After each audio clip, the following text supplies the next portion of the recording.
pick up a handful of sand. And he said, for every grain of sand I forgive and forget. And I want you to throw it into the ocean.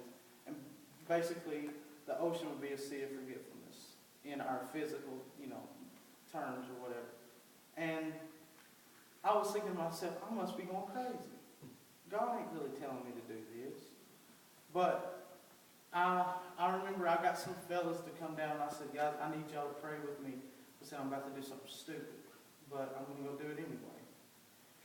And when they came down, I was like, I picked up the sand, and I looked at it, and I was like, man, that's a lot of sand. That's a lot of sand right there.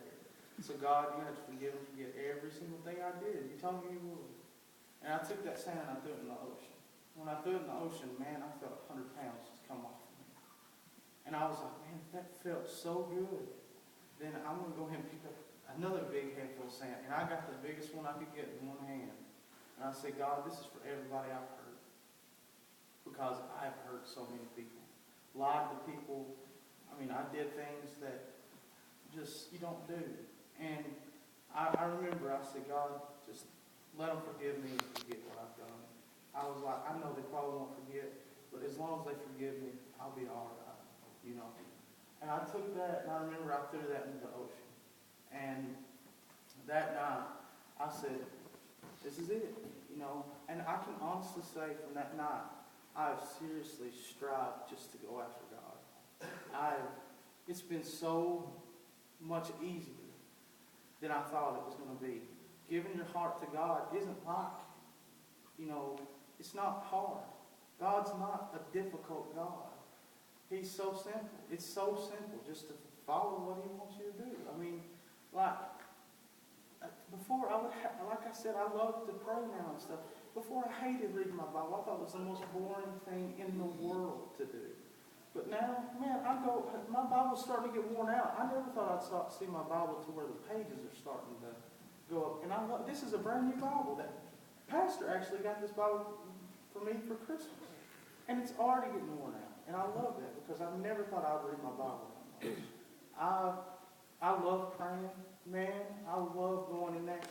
And for the first time, just not too long ago, it was a couple of weeks ago, I was asleep and I was God was giving me some awesome dreams. I was telling you what.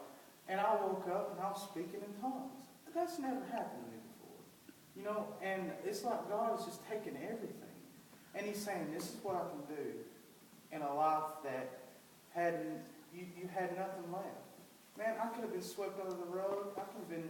People could have said, we don't want no more of you. The stuff that I did to people, man, I had people, my mother, when I messed up before, she said, I still love you. No, I'll take you back.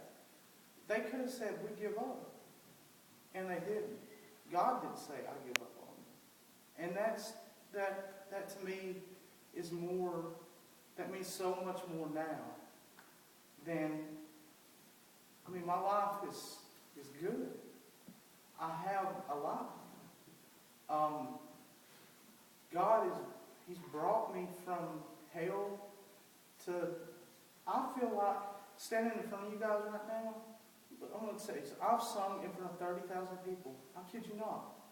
And this right here to me is more precious than singing in front of 30,000 people. It doesn't matter to me like that anymore. Because what God's done in my heart, it's a true heart change. I've prayed to God. I've got down and I've just said, you know what, God? I said,